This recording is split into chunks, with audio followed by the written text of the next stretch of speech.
Well, it's the morning after Election Day, and the basic results, I guess, are coming in at, I'd say, a disappointing outcome for us Trump people. But it's not game over yet, and I'll try to go into the details of what I see at the moment.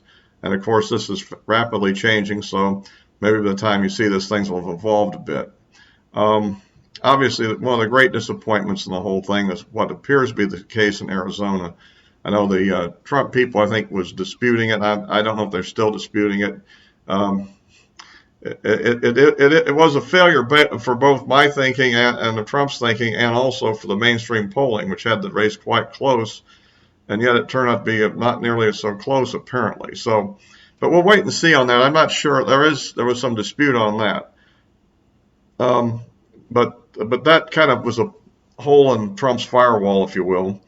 On the other hand, and also the results in the Michigan and Arizona, excuse me, and Wisconsin, excuse me, I'm sorry, are sort of, it's looking like it's tending at the moment toward Biden. Uh, Trump had some early leads, but as I guess all these mail-in ballots come in, it's looking iffy at best.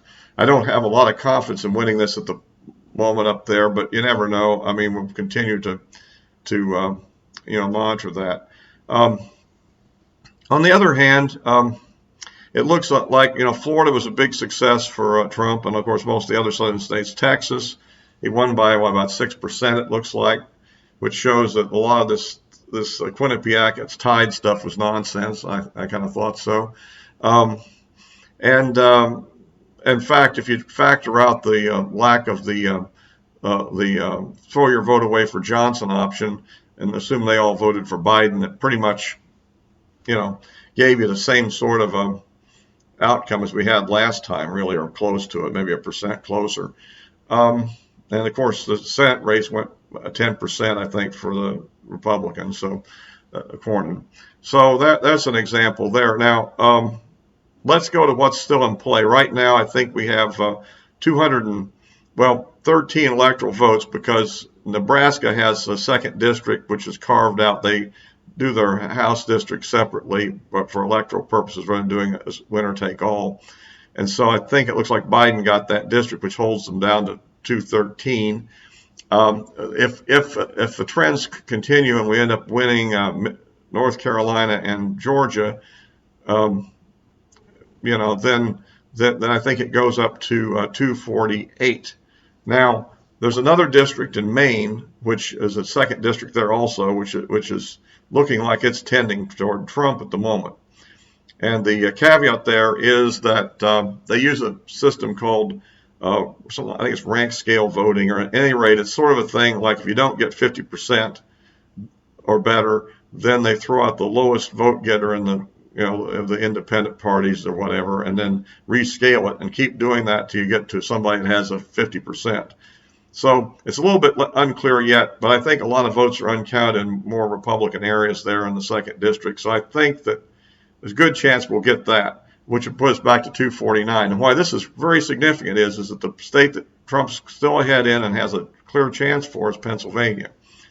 If there's going to be some litigation about things there, and a lot of things are going to happen on that battle, I think. But if Trump can eke out Pennsylvania and get their 20 electoral votes, that brings him up to 269, holding Biden to 269, assuming that everything else goes bad. And so, let's get a question: what else might happen? What else is in play right now is Nevada, which has a marginal less than 1% Biden lead at the moment, but there's a lot of uncounted votes.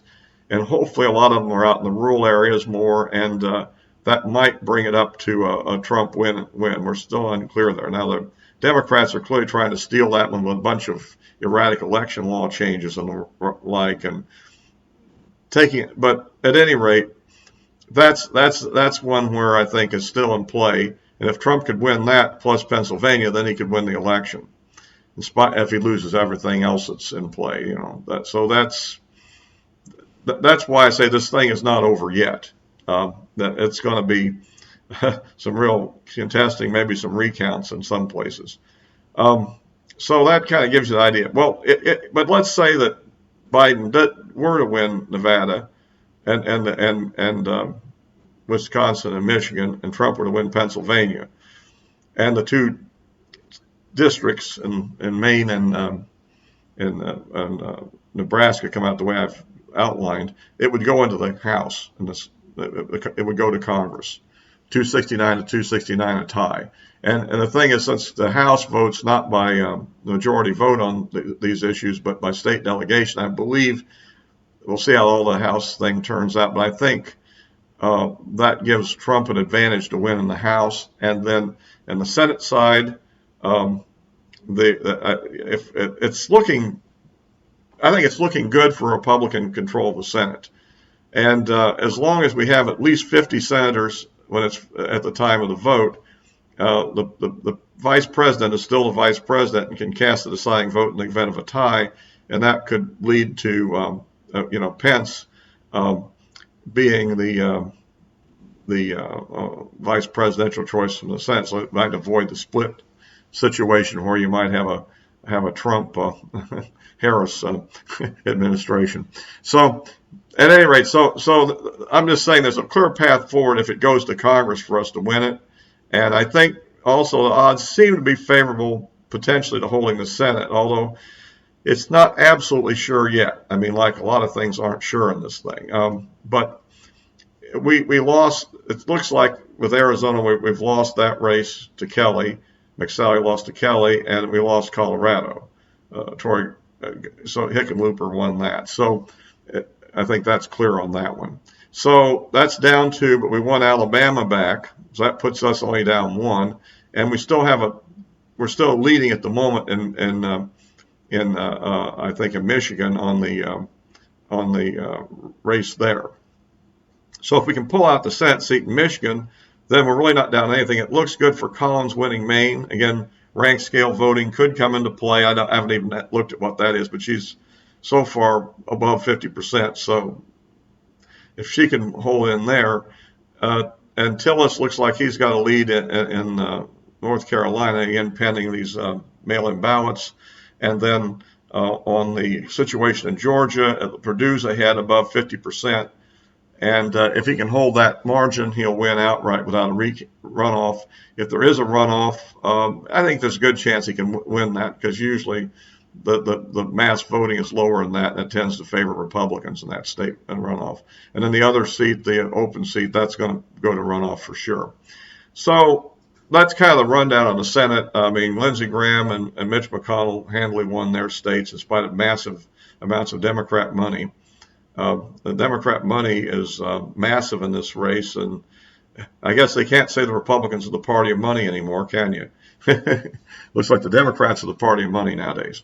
So that's kind of a rundown of the way I see the situation today. Of course, it's still developing, and good or bad news may develop at any moment. But keep your eye on Nevada, on that second district of Maine, and what happens in Pennsylvania particularly, and don't give up on Michigan or Wisconsin just yet. But that one, I got a bad feeling about that, as they say in Star Wars, but I was hopeful there, really, and I don't know. It was tight. It certainly wasn't the blowout that the mainstream poll said, but maybe some of our people are a little on the optimistic side, too, on what we could do. So if you like these videos, give me a like, comments are appreciated, subscribe, and if you want to forward to any friends that might not see it but might be interested. All for now. We'll try to keep you posted.